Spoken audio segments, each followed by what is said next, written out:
आमचा आदिवासी कोळी महादेव समाजाचा जाती दाखला दिला जात नाही. शासन आम्हाला मुद्दाम जाणीवपूर्वक हेतू पुरस्कार वंचित ठेवण्याचं काम हे महाराष्ट्र शासन करते. जर एखादा भाविक पाण्यात जास्त बुडायला लागलं किंवा पाणी जास्त आहे, आम्ही सांगत असतो पाणी पुढे जास्त जाऊ नका. जर बुडायला लागलं तर आम्ही वाचवण्याचा 100% प्रयत्न करतो. आत्तापर्यंत 1000-1500 नागरिकांना आम्ही वाचवले. आमचा ह्या व्यवसाय फक्त कार्तिकी आणि आषाढी वारीच्या पुरताच मर्यादित आहे. आज गोरगरीब लोक 10-5,000 रुपयाचा 15,000 रुपयाचा माल भरतात, पण त्या जर लोकाला जर तुम्ही रस्त्यावर आणणार असाल तर मग कॅरिडॉल करण्यात काय अर्थ आहे? हे जर फुल झाला तर भाविक लोक जर चालत अलीकडे पलीकडे गेले तर ही व्यवसाय डबघाईला येईल आणि कायमस्वरूपी बंद होईल. आमचे आदिवासी रेस्क्यू टीम आहे, तर त्या रेस्क्यू टीमला विठ्ठल रुक्मिणी मंदिर समितीतर्फे कायम करण्यात यावं. कारण की 15 लोक अशी आहेत की एखादी घटना झाली, कुठं आपत्ती निर्माण झाली तर त्या ठिकाणी आमची ह्या आदिवासी रेस्क्यू टीममधली मुलं जाऊन वाचवतात.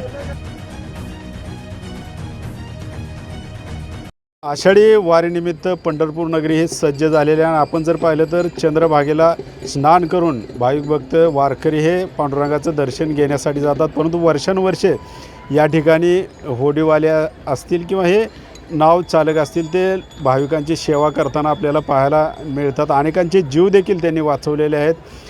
नेमकी त्यांची तयारी कशी असते हे आपण जाणून घेऊयात. आपल्यासोबत हे होडी चालक किंवा होडी चालक संघटनेचे अध्यक्ष सोमनाथ अभंगराव आहेत. तर काय सांगाल, कशी तयारी असते आषाढी वारीची? यावर्षी आषाढी वारी 2026 ह्या आषाढी वारीच्या येण्याच्या अगोदर आमच्या 200 नावा इतक्या पूर्णपणे रिपेरिंग करणे, त्याला रागडांबर करणे आणि रागडांबर करून त्या होडीमध्ये पाणी येणार नाही ह्याची दक्षता घेणे हे आमचं पहिलं मुख्यतः काम आहे.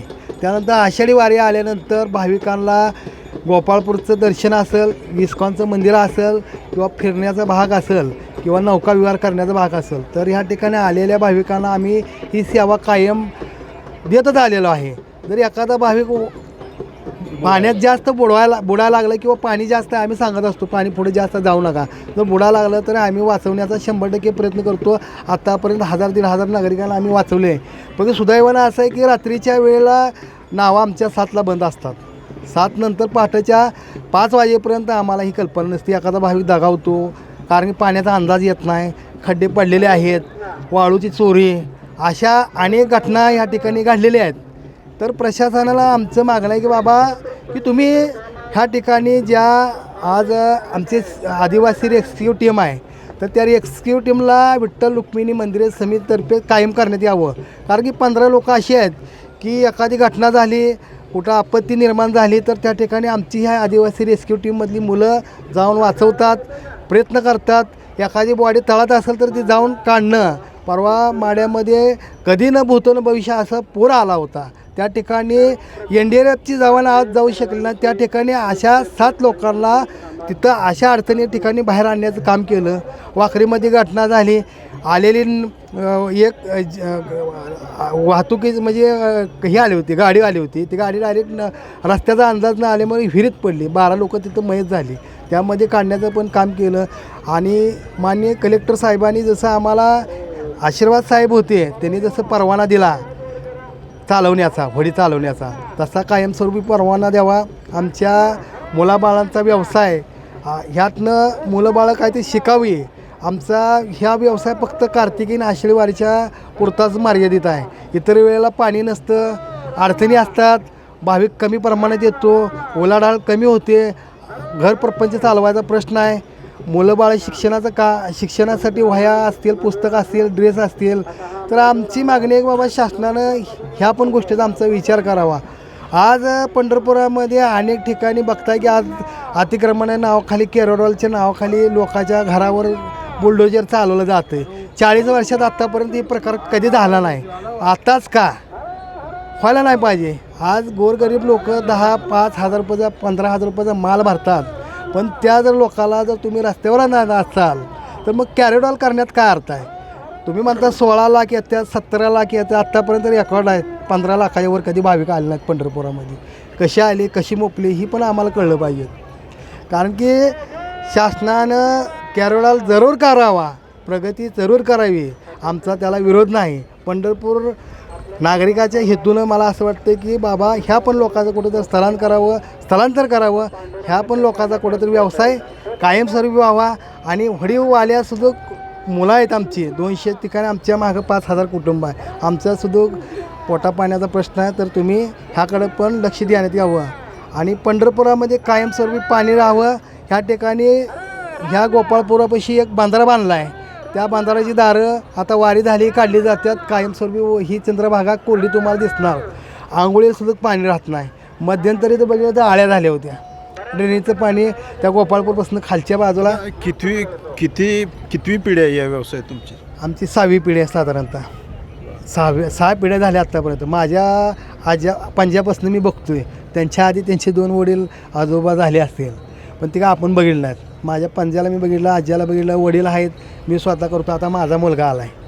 तुम्ही किती वर्षापासून इथं होडी चालवता? मला जसं शिक्षण माझं झालं, मला नोकरीचा किती झालं? माझं मग शिक्षण झालं आहे. माझं शिक्षण जर ऐकलं तर तुम्ही सुद्धा म्हणताल की हे शिक्षण यांचं काहीच नाही. माझं MSc BEd झालेलं आहे. मला जातीय दाखला नसल्यामुळं आमचा आदिवासी कोळी महादेव समाजाचा जातीय दाखला दिला जात नाही.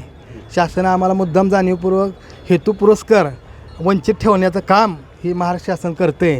कारण की तुम्ही ह्या महाराष्ट्राची लोकसंख्या 12,500 कोटी मोजली जाते.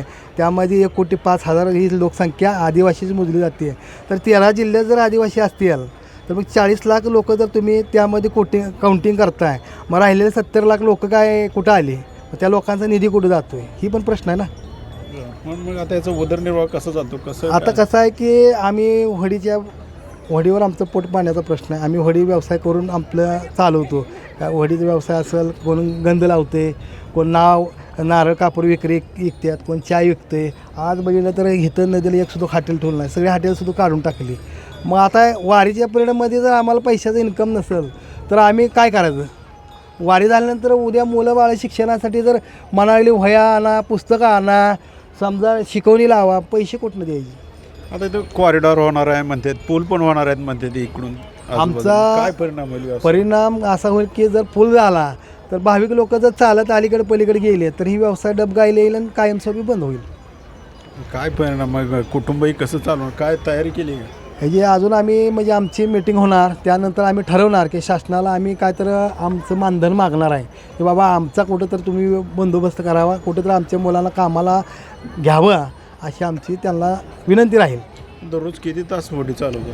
साधारणतः कसं आहे की एका वडीला जसं भाविक येईल, आमचं कसं असतं, भाविकाला समजा एखाद्या भाविकाला काय पटलं इकडे फिरायचं आहे तिकडे फिरायचं आहे, त्याच्यावर चालतं. साधारणतः रोज 500, 200, 250 काय भाविकाच्या ह्याच्यावर आहे.